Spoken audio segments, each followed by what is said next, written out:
Hello, welcome to Revelator Alf for a live 5 o'clock show. Hope you're all well if you're watching it live or you're watching it on video later. So let me just get this chat going as well. I'm trying to multitask here. Yes, men can do that apparently. So if you want to put a chat in below, I'll try and give you a shout out as well. I'll try and type as I'm going as well, but more of just ask me a question if you want to ask a question, and I'll get it out there. I'll give you a shout out and also try and answer it as well. So the purpose of this live update really is just to tell you a little bit about the channel. How it's going, also some of the videos that I've made, the ones that I'll be making shortly in the coming weeks, months, whatever, but also some of the issues that I've been having. I'll also talk about the upgrades which I've been doing to the channel, the website and the equipment as well, and talk a little bit about some of the things that I've come across the last few weeks which are not exactly nice, I suppose, but you know, something you deal with. And just about the channel in general, and basically, you know, these updates and any questions I say you've got, you know, feel free to go ahead. Now I assume I know it's 5 o'clock, so a lot of people in the UK still come back from work. It is Friday night, but obviously I'm also doing this for people, you know, other parts of the world, so whether you're ahead or behind time or whatever. So I thought 5 o'clock would be a reasonable time to do it. So things with the update, with the channel updates, I should say. Basically, still producing or uploading a lot of content here on YouTube. It's all going out on the website as well. So daily blogs, daily videos. Some a little bit more creative than others, and some I've shared in Facebook groups and Reddit, things like that, and others I haven't. I've just put up on the channel. Some have bombed, basically, hardly any views at all. Some have done a little bit better. It's a very slow, in terms of channel growth, it's very slow growth. And I suppose I make two types of videos really. There are videos about purely motorcycling, because it is a motorcycle channel, and especially off-road riding, which I love to do, and trail riding, that kind of stuff. But I also, because it is a motorcycle channel, I try and make videos that maybe, if you guys want to start a motorcycle channel, or if you want to do something like this, maybe, you know, you can watch some of my videos that explains some things that you may want to consider doing. Or I actually enjoy making videos of issues that I've found and I've had to overcome. So I've made videos in the past about reaching a certain goal, let's say 100 subscribers, that kind of thing. And the reason why, it wasn't but to say, hey, look at me, I'm so brilliant. It was more about trying to show you guys, this is quite hard, these are the issues that I had. I was making a few tweaks here and there. I did this instead of that, and that's how I think I achieved it. So more of a, I suppose, a how-to video really. It's more of a, not how-to, but more of how I've done it, and see if it helps you. So I think a lot of the videos that I make are that kind of thing as well. You know, I try and make videos that, you know, one, that you'll be interested in terms of motorcycling, but also in terms of making videos for YouTube or any other kind of thing as well. Hello, Michelle. How are you? Hope you're well. Sorry, I just missed you there. You're right at the bottom of the screen, so I've just scrolled up, and there you are. I can see that. Hi, and a smiley face to you too. Right. So anyway, so there's been lots of stuff on the channel coming up. It's still officially a 3 videos a week that I said I'd stick to, but I'm doing a lot more than that. I've basically scheduled now until May, which are kind of videos that are not time critical, or they're not relevant to a particular day, so they can be viewed anytime. And then what I'm doing, I'm backfilling all the spare days with brand new relevant content as and when I feel is appropriate. It's a mixture of biking videos and, I say, how-to videos, how to launch a motorcycle channel, that kind of thing. I've had a few video issues recently, or filming issues recently. I've had a bit of equipment failure. I've had quality issues, which I wasn't too pleased with. And I also tried to make a series of videos about how to do particular techniques on off-road riding. And whilst I'm pleased with them as in terms of content, I think the general feedback that I've got from a lot of people is that they're probably a little bit too long. And sometimes I wonder, in a motorcycling how-to video, it needs to be that long to fully explain, what the technique is or what you're actually seeing. But what I plan to do is make a lot shorter videos and cut it down and be specific about a particular point. Let's say how to brake off-road going downhill, or how to turn off-road, that kind of thing. Michelle, yes, I have seen the 360 cameras. I love tech. I love new technology, and I love thinking how I could use this new technology, or not newer technology, but other technology or other cameras or whatever it is. How can I use it for the channel? And I sometimes wonder whether I could use anything like that. Now, this is kind of a bit of a side note, but I have still been thinking about another bike build. And it's probably going to be, if I decide to do it, it's probably going to be like a twin shock trail bike, something like that. Or even an early monoshock trail bike, which I might try and restore. A small CC, something like a 125, 250, something like that. Something that I can just take off on the trails and have a bit of fun with as well. But I think a 360 might be good in a kind of a workshop environment. That kind of thing. In terms of the editing there, I'm not too sure myself about that.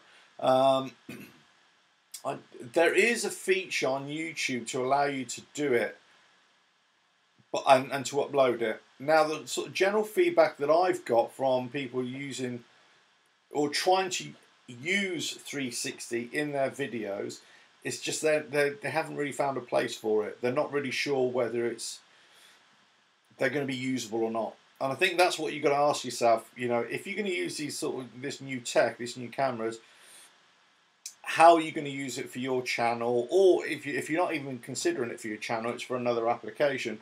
Is it really going to be better than what you're actually originally using? As I say, I don't really know that much about it, because I kind of quickly looked into it and I thought, because I just thought I'd never really use it on my channel. Not now, anyway. Yeah, because some use apps and phones, but I had it on a PC. Yeah, I mean, yeah, as I say, I think you've got to probably just look at it, as I say, look at what you're going to use it for at the end of the day, and that's how I use all my equipment. Now, I'll give you an example. Let's say the cameras, I use the Drift and the GoPro. For basically, these are just 1080 shooting cameras. I use them still because they're still great at shooting 1080, but they're not stabilized, so you don't get a stabilized image. So I've overcome that by mounting them to my helmet, and that gives an element of stability. But if we're talking about the difference between these cameras and the newer and the 4K capable, then there's no comparison. But that doesn't mean you still can't use them. Now, let's say I'm getting a brand new 4K Drift, or a Hero 7 Black, for example. They'd be fantastic, but I think sometimes it depends what you want to use them for. So let's say, for example, with this GoPro Hero4, I can shoot 4K at 12.5 frames per second, which I have done, and it's okay for a still image. I can use at, was it 2.7K at 25 frames per second. I just shot a video yesterday on it, and it's okay. My next stage is possibly going to be shooting a lot more 4K or predominantly 4K. But very similar to yourself about using 360 cameras, I'm still debating whether I really need to shoot in 4K for the kind of content that I'm producing. If I look at some of the, one of the best advice that I can give anybody on YouTube, and I suppose I'm giving myself the same advice, is that whatever channel you want to have, for me, it's going to be a motorcycle channel. It's also to look not only at other motorcycle channels, which I kind of do and I kind of don't, because I think, well, actually, my channel, I don't want it to be like theirs. I don't want it to be a copy or a clone of somebody else's channel. I want it to be an individual thing. But what I tend to do is look at other channels outside of my field. So I kind of look at a lot of vlogging channels, a lot of channels that are very cinematic, and obviously look at a lot of channels that are giving advice and tips about YouTube strategies and that kind of thing. But I look at the other channels that are really creative, and I think, okay, how can I use what they're doing on my channel? Or how can I use very little elements? Now, obviously, a lot of these people have gone to film school, and they're very good at what they do. So let's say I've been watching a guy called Casey Neistat for quite a while, but he's all right. I quite enjoy it. But there's some other ones like Swoop. There's this girl from the United States. She's pretty good, but she's kind of very much in the same kind of genre as he is. Now, when you start getting creative, everybody starts jumping on the bandwagon and doing a similar kind of thing. And I think whether it's equipment or whether it's a style, you've got to kind of look at other channels for inspiration, or just to see what they're doing, or to learn from them. But it's not to copy. So, you've just got to apply it to your channel, and that's what I do with my equipment. I kind of look at it and I think, is it still working for what I want to do? Yes. Am I still going to use them in the future, regardless if I'm going to do 4K? I probably am. But what I'm going to do is, probably predominantly go up to 4K, look at clarity, but I'm also going to move more into shorter videos probably, and I'm going to look at more multi-angle. So I'm going to invest in more cameras. I'm probably going to have a main shooting camera, let's say a 4K GoPro Hero4, something like that, with image stabilization, which I think would be really good for the off-road stuff and the on-road stuff as well.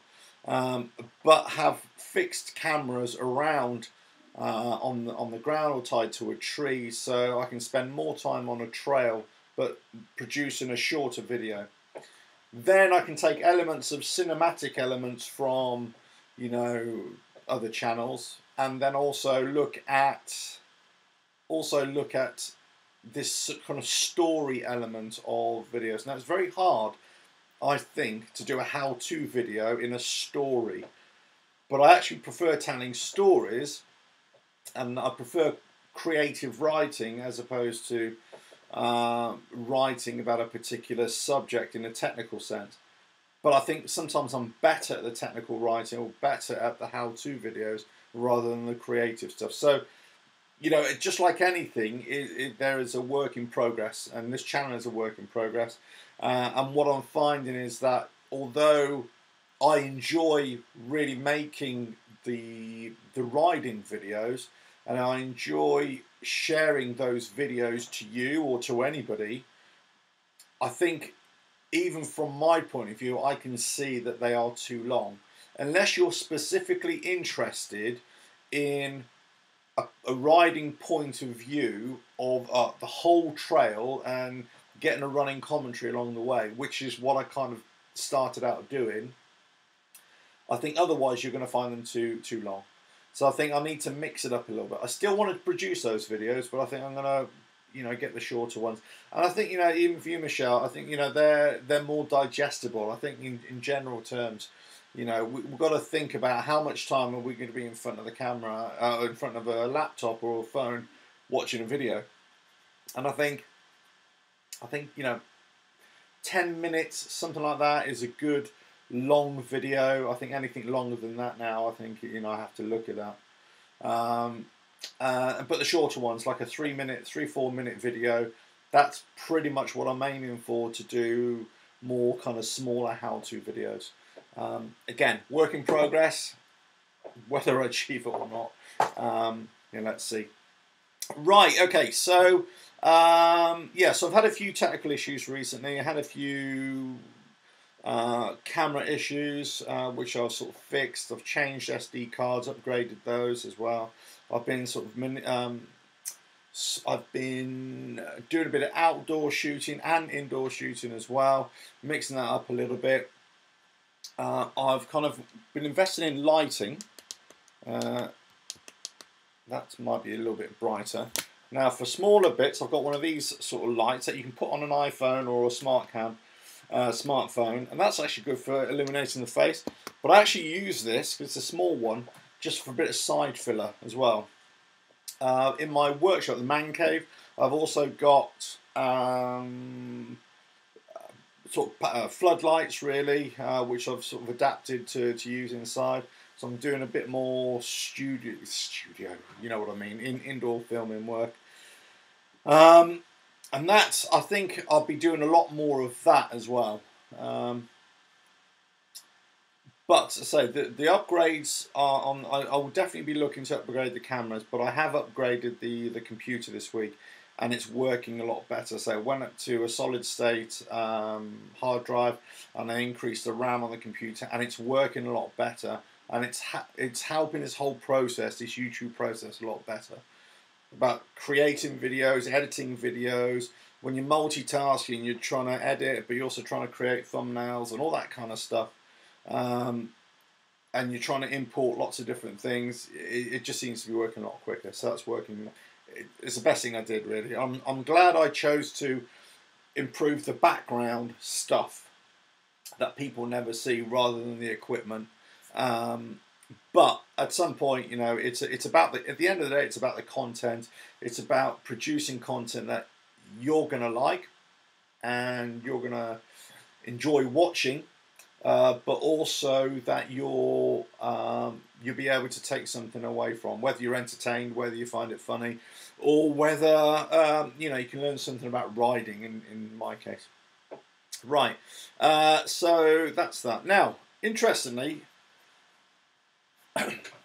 Some of the videos which I've got, I've actually made a video about this process, but I've shared them on sort of Facebook groups, and also shared them on Reddit as well.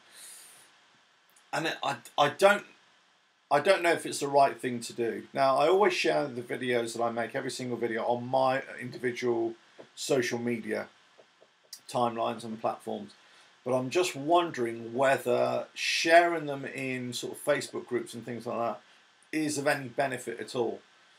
Because essentially what you're doing, you're trying to promote your video as much as you can in the group, the like-minded people. The problem is that, you know, we're all learning, we're all making mistakes, and we're all trying to do things. And you kind of, you say you are trying to produce a video that hopefully somebody will like, but at the same time, we know what happens online now, that you can post anything anywhere and you'll just get a whole load of negativity or a whole load of criticism. And I think it's one thing you've just got to be prepared for. You know, if you don't want to be criticised or whatever, just don't do any videos. Don't be online, don't just do anything. I think, so you kind of are exposing yourself by making these videos a little bit. But I have been a little bit surprised by some people's reactions to some of my videos, but also it's kind of the passing comments that you get. Yeah, even that, you know, I can put up a video you know, on the YouTube channel, and you know, within a minute or two, I'll get a negative, you know, thumbs down from somebody, and I think, well, have you even watched the video? You know, so it's a weird one. You know, you can attract negative, and luckily, I've got to say, I've been quite blessed by not having many detractors out there, but you know, they are out there. So I think I'm just wondering, weighing up, what is the actual gain of sharing your videos, you know, in social media groups. The other thing that you kind of find, and again I made another video about this, is whenever you're making a YouTube video about biking, or you know, peeling potatoes, or you know, sewing things, or whatever it is, you know, the idea is that you're making this video, but you want to know where you are. You want to know where the videos come from. You want to promote yourself and promote the channel, so that people just keep on coming to your channel, and hopefully will like your other stuff as well. You want the channel to grow. But the problem is that you share your video within certain groups, occasionally, not all the time, and you get other types of negative comments saying that you're just trying to self-promote yourself and we don't like this video. And I'll tell you, it's less on Facebook, that kind of reaction. It's more on Reddit, which is really, really strange. So I posted a video the other day and I got about 3 or 4 negative comments straight away, saying, well, you know, this is just self-promotion. I said, but it's about a video that is in line with the topic of the subreddit. Just because I've said, you know, subscribe to the channel and, you know, check this out. So it's weird. It's an odd one. I'm not sure whether what to suggest really. And the advice out there, if you look at all these online creators who are, you know, giving all the advice, they're saying, yeah, you know, you've got to promote your channel, you've got to promote your YouTube, you've got to tell people where to subscribe and all that kind of stuff. Yeah, don't dwell on it. Don't make the whole video about, hey, subscribe to me, and you know. But as a passing comment, I mean, or just putting up a little graphic to say subscribe. That's what you should do. That's what the advice is. But some people don't like it, and a lot of groups don't like it either. So I don't know what the advice I can give anybody either, because you think, well, actually the video is the complete video. You know, you've worked quite hard in trying to produce something that hopefully either gets a message across, or is educational or instructional or whatever, or is entertaining. But whatever it is, whether it's good or bad, whether it's high quality or low quality, you as an individual has spent time filming it, editing in it, thinking about it, doing thumbnails and all that kind of stuff, and trying to get out there. So it's taken effort. So I think my problem is that, you know, it's very easy for somebody to be really negative about your work when they haven't done anything themselves, or they haven't put any effort into, you know, creating something like you've created. So as I say, you know, you put stuff out on YouTube or whatever, and unfortunately you open yourself up to criticism, and sometimes you wonder where is this negativity coming from. And I know, you know, the internet, people are so full of it now. You know, I can hit here and sit here and put a negative comment out on any video. I don't do that. It's not the way I do things, actually. If I don't particularly like a video, I just don't watch it. You know, it's just like watching TV. If I don't like a program, I just turn over another channel.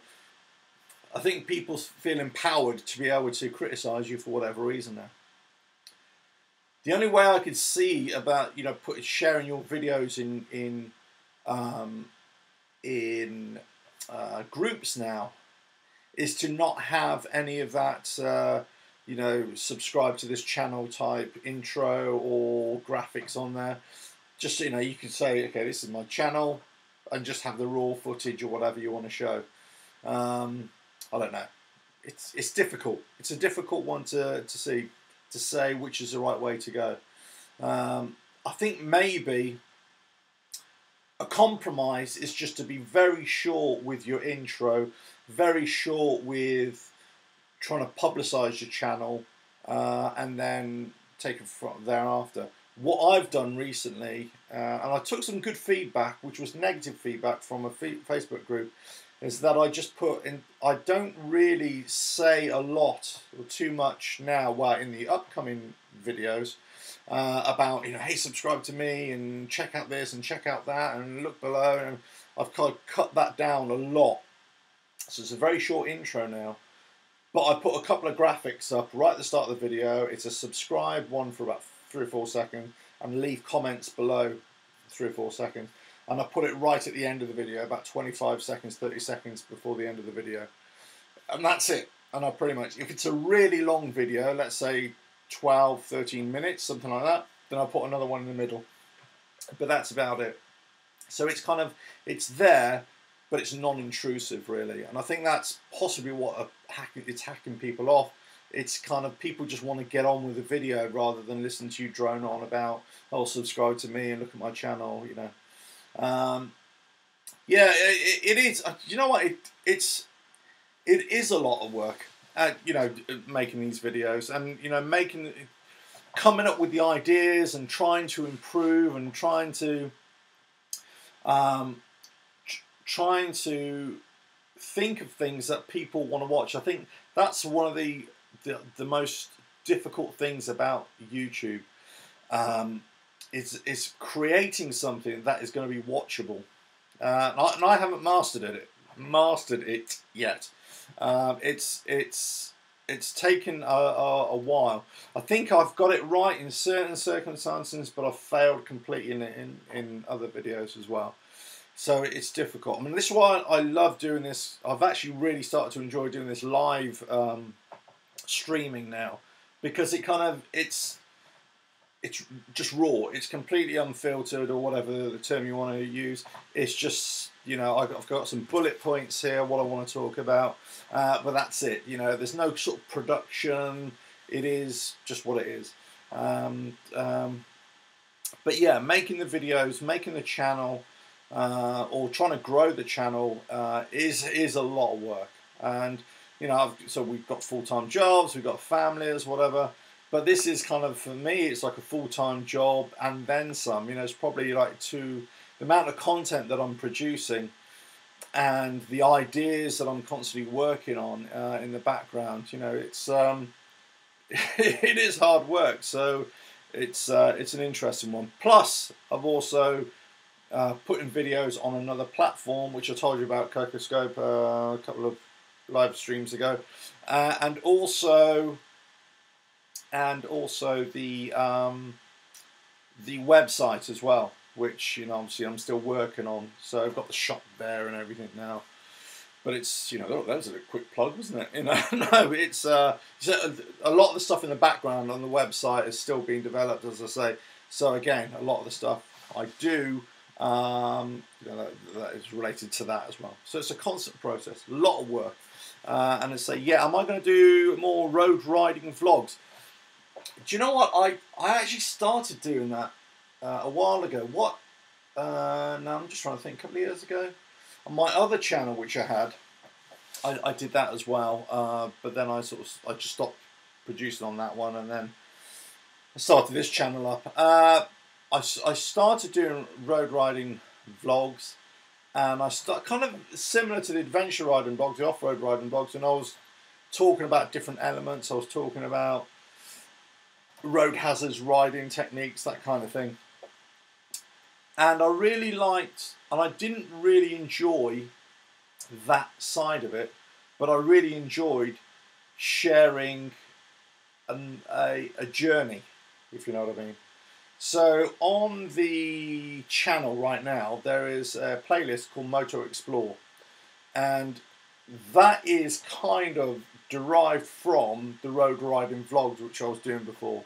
So it's more about just going out there and see what you can find. So I was last year, I did a playlist called Bikers Travelogue, and basically I was just going to different places, and a bit of it was off-road, bit of it was on-road as well. So it was kind of, you know, it was that kind of road riding vlogs theme, and I think that there's definitely going to be a lot more of that coming up. But it's a case of, where do you go? I've got lots of ideas, and it's about trying to make something that's really watchable, and that's going to be short enough to keep people interested, but long enough that will help the channel grow as well. So watch out, because they are coming, but I just want to, instead of just riding out and videoing and saying, hey, look, here we go today and all this kind of stuff, I want to try and do something that people might be interested in as well. You know, it's one of those things, you've got 101 ideas going through your mind all the time about, you know, what you can do, that kind of thing. You know, what's the best way to do something? Should I start doing more road riding as opposed to off-road riding? The truth is, I like all sorts of biking. I've never really been into one particular bike, one particular culture, subculture of biking, whatever term you want to use. You know, I don't really necessarily class myself as a biker, you know, with, you know, leather clad brigade and all that kind of stuff, and I'm not a sports bike rider per se either. I've kind of always had my own path, so it's so in terms of the channel, in terms of making particular videos, it's actually quite hard to actually say I'm going to make a video about off-road riding and that's all I'm going to do for this channel, or I'm going to make videos about road riding vlogs because that's all I do for this channel. You know, I like to mix it up a little bit. So okay, you're going to start trials soon. That's great, actually. Interestingly, that's where I started off. So I grew up on a farm, and I started off when I was a kid. I don't know how old you are, Michelle. I'm not going to ask how old you are, but I'm 48. Would you believe it? No. So when I was a kid, there was a TV program called Kickstart. Is on TV. You may have heard of it, may not have heard of it. And basically it's all about trials riding. And from a young age, even before I got into biking, I'd always watch this program. I'd always watch trials and look at a motorcycle magazine and get trials. And I really enjoyed it. And to this day I really enjoy it as well. And so I grew up on a farm. And so when I got my first motorbike, which wasn't a trials bike, but it was a trail bike, I'd ride it in the style of trials, and so I really love that sort of slow speed, really being accurate and balanced and all that kind of stuff. So well, there you go. Wow, that's good. Well, you are a great age there. I'm not going to read it out, but yeah, it's great. A lot. I remember when I was 36. Oh yes. Yeah. No, but I think great. Trials is fantastic. It's one of my first loves of biking. I absolutely love it, and I still love it to this day. I love watching it. I'm amazed by what these guys can do. You know, if you look at indoor trials, well, there's only one guy really, you know, Tony Bow. But when I was growing up, there was a guy called David Thorpe, and he was 6 or 7 time world champion as well. And it wasn't necessarily just doing the indoor obstacle stuff. This was more about getting out into the woods and, you know, proper old school type trials and stuff. If you go on sort of YouTube as well, you'll see a lot of videos about even the indoor trials riders actually going to practice out in the middle of forests and big rocks and everything. And some of the stuff they do is amazing, absolutely amazing.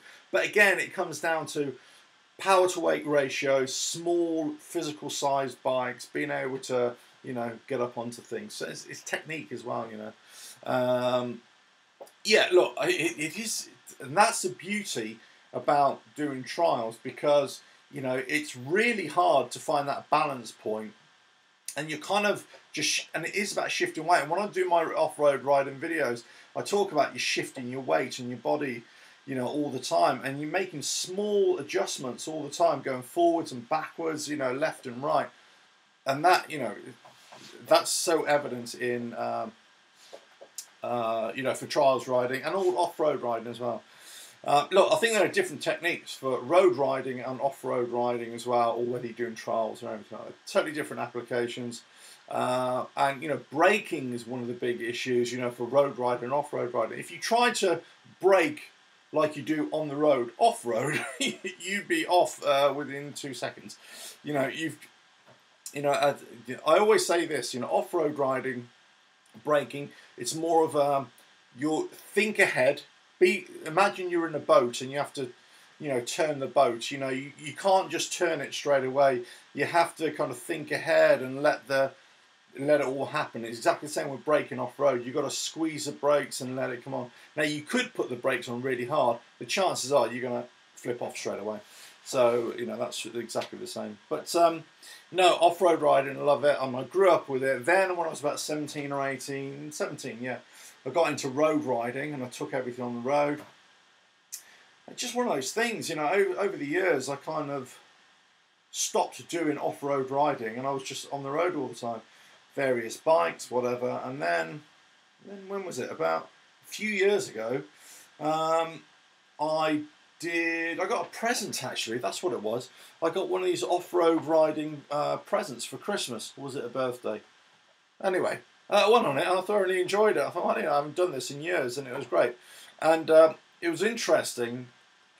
Anytime you go on one of these organised courses, they have different levels, and say like a beginner's class, middle, and whatever, experienced or class, and they always put you in at the lowest class, the novice, which is quite right. I fully understand that, because they don't know what level you're at.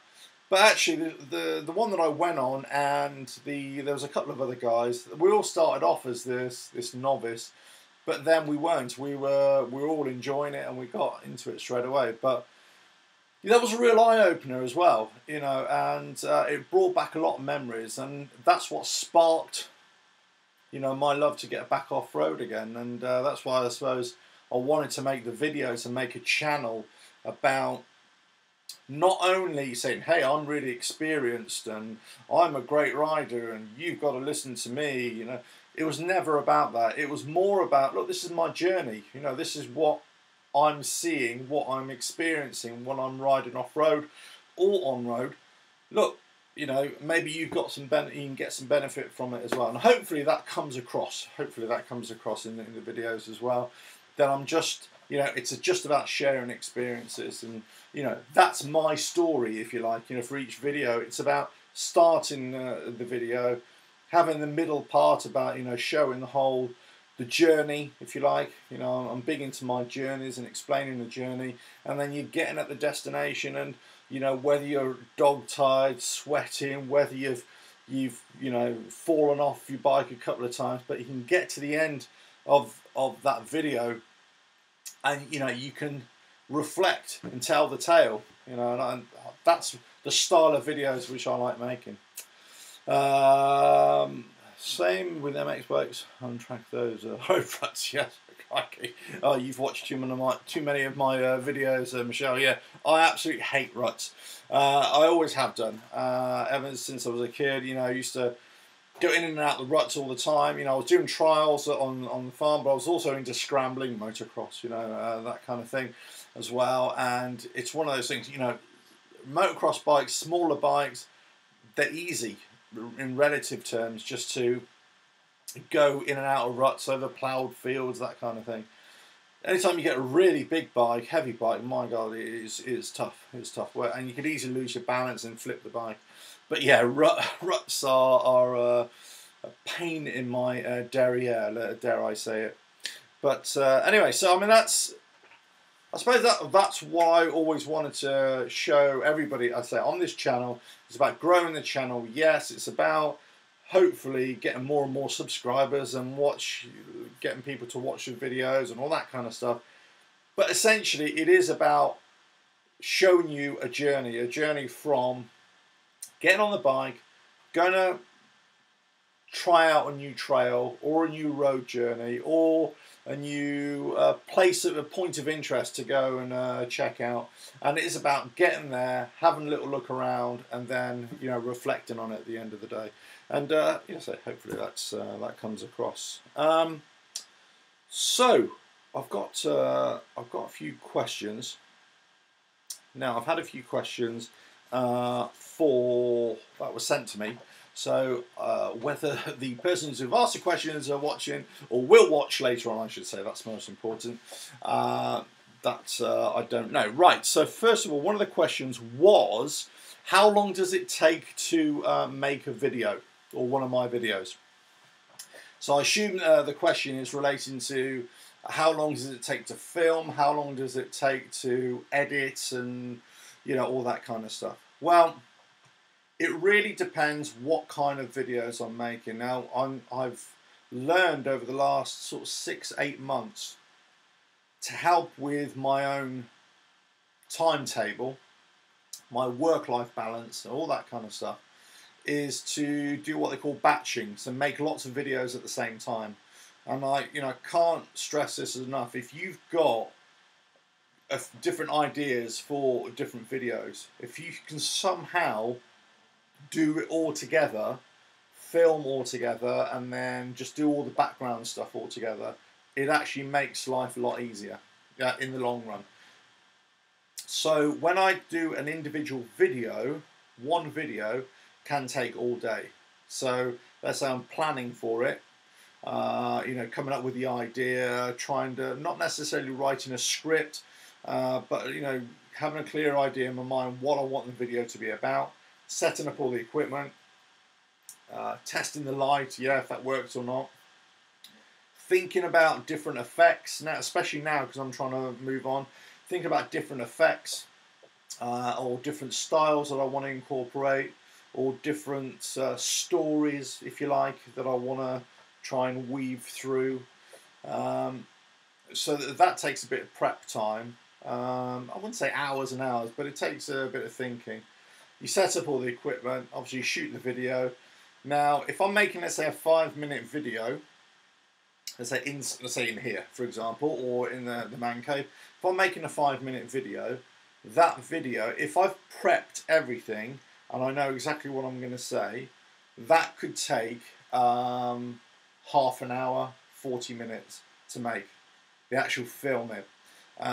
The reason being is because you're constantly getting tongue-tied, or you forget what you want to say, or whatever it is, or you suddenly think, I could do this instead of that. So it changes. So let's say half an hour to make a 5-minute video. Then obviously putting everything away, then it's all onto the laptop. So the laptop, it depends on how long the footage is, would determine how much editing you got to do. You've got to change the angles, zoom in, zoom out, change lighting, change your colouring, all that kind of stuff. Check for audio and everything like that.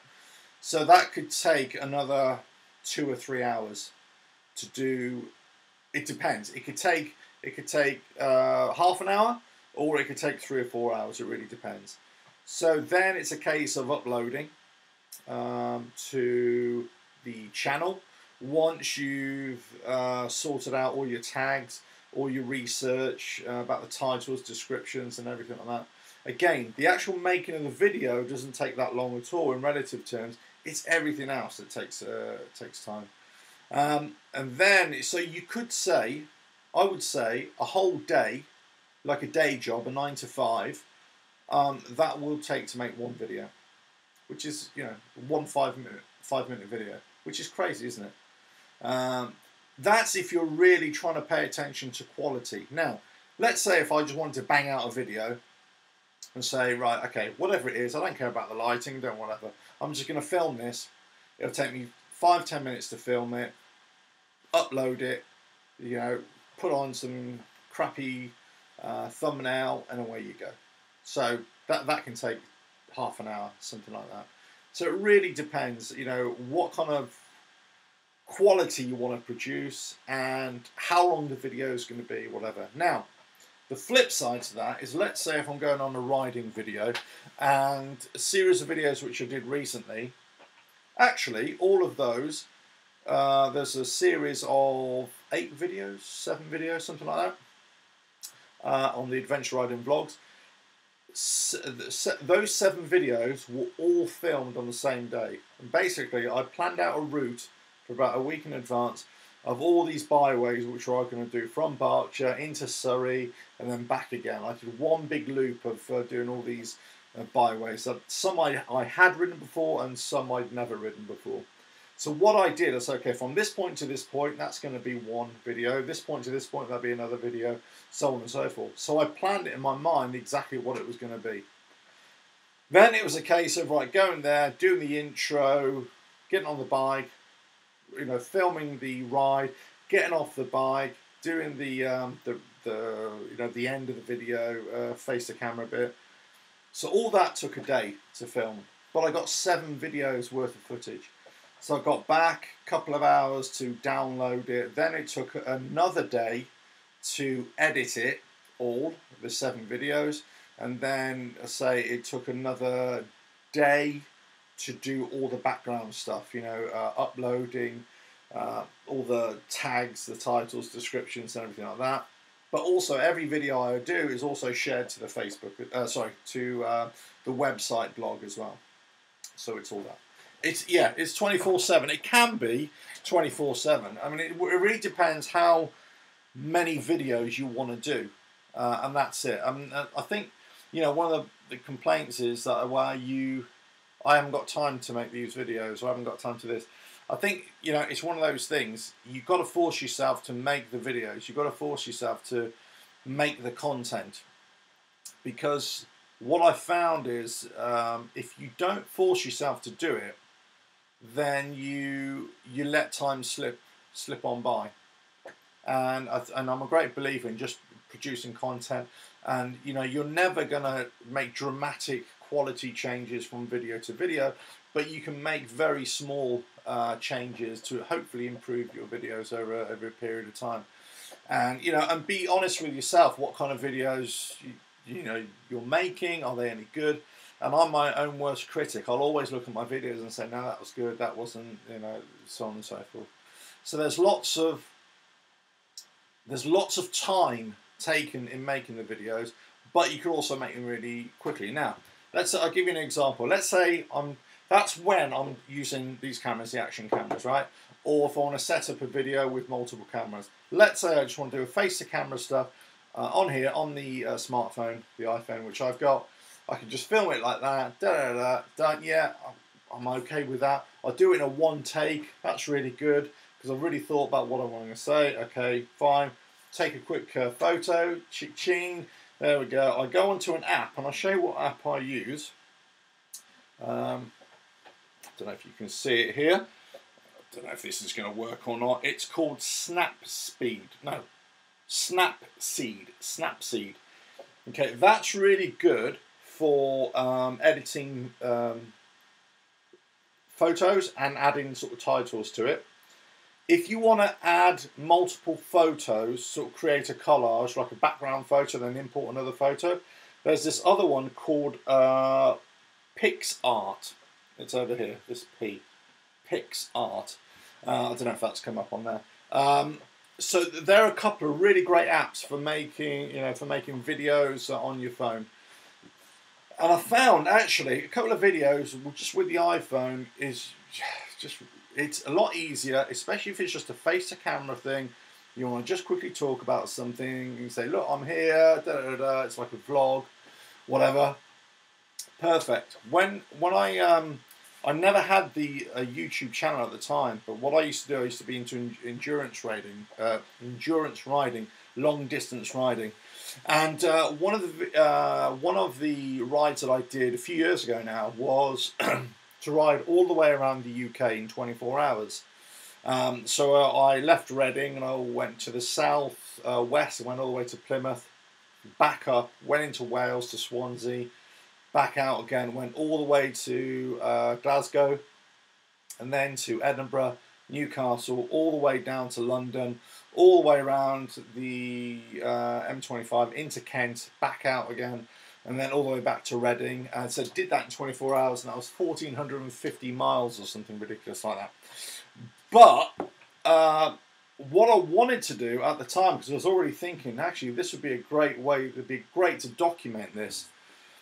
And what I could have done at the time, if I was more media savvy, was just take very quick videos and upload it to YouTube at that time, and just say, look, I'm here, I'm arrived at this destination, it's great. You can give a quick live update of what you're doing. Or now, obviously, you can just go live. But what I'm saying, if you wanted to make a video really quickly, you could just do it. Or you can go live. So, doing stuff on your phone is really good. And the phones are just getting better and better, aren't they? Funny enough, I went into Apple the other day, because the battery on this is terrible now, to possibly look at an upgrade or getting a new phone. And I'm in two minds whether to go back onto a contract to get a phone or to get a new phone outright and just swap over this SIM-only deal onto it. Anyway, so because I think, you know, these are getting better and better and better, and they talk about the GoPro Hero 7 as being probably the ideal vlogging camera now for most people. And I think that is great. Absolutely right. But I think iPhones or smartphones are probably just as good as well. Especially for just, you know, do this sort of face to camera stuff and just, you know, hold it in front of you and going, hey, look at me and this is my friends and look where I am. So, I think, you know, these action cams, which I really love, this is going to be the way I'm going to be doing things. Even if I'm doing stuff in the studio, the man gate, I think that's what I'm going to be kind of doing. I might get a mirrorless camera. I'm still debating with it. But I think, you know, these things that are small, that are compact, easy to carry around with you, that's what I'm going to go for. So I think, yeah, definitely the technology in these is fantastic. The quality is great, and they're just getting better and better each time, aren't they? Right, I've kind of droned on a lot, haven't I, about stuff. Thanks so much for watching. I say lots of questions that have come in. Like why do I do this? Why do I do? I don't know why I do it. I think ultimately I just enjoy making. I love riding, of course. I love all sorts of biking, but I enjoy making videos as well. I've always enjoyed it, but I've never really did that much of it because I had more of a photographic background before the videos. So why do I do it? Because I just enjoy doing it. I enjoy making the videos that maybe help people, that can show something, can share an experience. But fundamentally, I know this certainly about off-road riding, that it can be quite daunting for people. And I look around some of the nonsense that I hear online or read about off-road riding, and I think, well, that's just not right. You're being taught something that isn't quite right. So I think what I wanted to do is just bring an honesty to my videos and just give you the real nuts and bolts of what it is. You know, the difficulties that I have. You know, you hear me moaning and groaning as I'm going along, and I think that's, you know, that's it. But you know, what's going to be the future of the channel? Bit more of everything, a bit more of the same, you know, a bit more, just hopefully getting better with the videos. Hopefully, if I'm making instructional how-to videos, just fine-tuning the good points. I have a lot of ideas about introducing other people onto the channel and doing interviews and all that sort of stuff. So again, still working on that.